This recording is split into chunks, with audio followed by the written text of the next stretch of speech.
Amen. Good afternoon, my dear brothers and sisters. It is my privilege once again to share the Word of God to you today. Can we open our Bible in the book of 2 Corinthians, chapter 8, verses 1 to 7. It says in here, "And now, brothers, we want you to know about the grace that God has given the Macedonian churches. Out of the most severe trial, their overflowing joy and their extreme poverty welled up in rich generosity.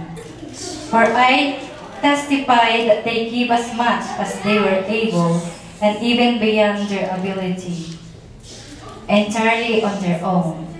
They urgently pleaded with us for the privilege of sharing in the service to the saints. And they did not do as we expected, but they give themselves first to the Lord and then to us in keeping with God's will.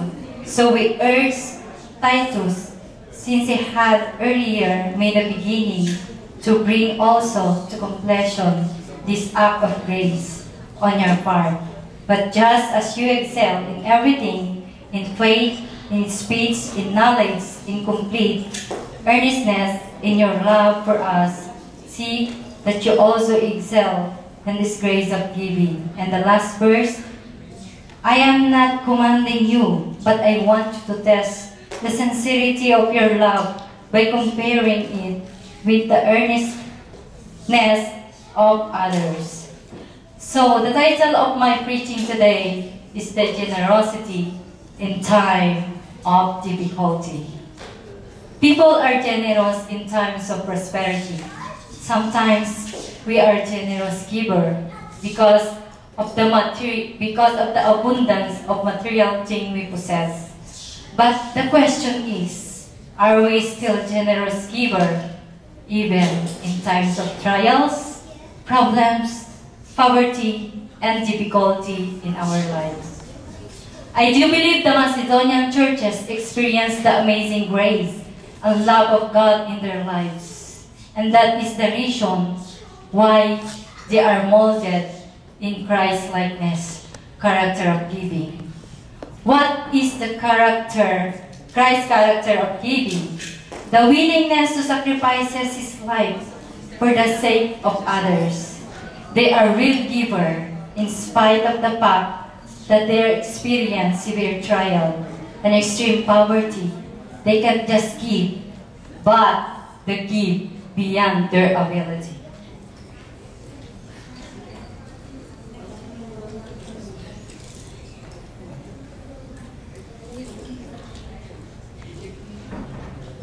Sorry po. Okay, what are the Macedonian churches' way of giving? Number one, they give sacrificially. We can find this one in the book of 2 Corinthians once again, in verse 8, in chapter 8, verses 2 to 3. Number one, they were in the midst of great affliction. They were experiencing poverty themselves, yet they give beyond their ability. Number two, they give joyfully. We find this again in the book of 2 Corinthians chapter 2, verse 8. Hindi ko na po babasahin yun, kaya na lang po magbasa. So, number one, they discovered the joy of giving.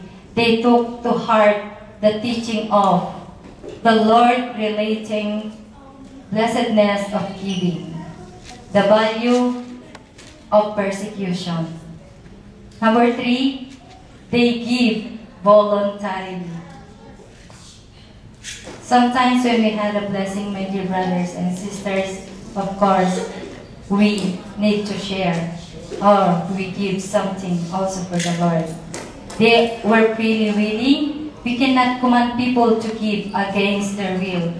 So we find this once again in 2 Corinthians chapter 8, verse 8. Giving must come from a willing mind. So if we don't have a willing mind when we give to others, but of course we expect something that they give something to us, it's not good for us. If we give of course, we have the open heart to give whatever the amount we give, but whatever the material things to give for them. So, number 4, they give persistently. We found this in the 2 Corinthians, once again, chapter 8, verse 4. As Paul says, imploring us with much urgency. With the Philippians, we know their giving to Paul persisted throughout his life. And number 5, they give themselves. Number 1, they were able to give as they did. Number 2, they give themselves first to the Lord. Number 3, they did not worry about the cost of giving. And number 4, for they have the promise of Jesus in Matthew chapter 6, verses 25 to 34. So what is our motivation in giving? Do we give because we want to be recognized by men? Because we want to become famous and show to the people that we are experiencing prosperity in life? Or do we give because we love our brethren? The Bible says in the book of Matthew, chapter 25, verse 40. It says, whatever we did to the least of our brethren, we did that to Jesus. Amen. So, my conclusion is, Jesus is speaking to us today. Hungry, you gave something to eat. If he is thirsty, you give something to drink. If he needs clothes, clothe him. If he's sick, you look after him.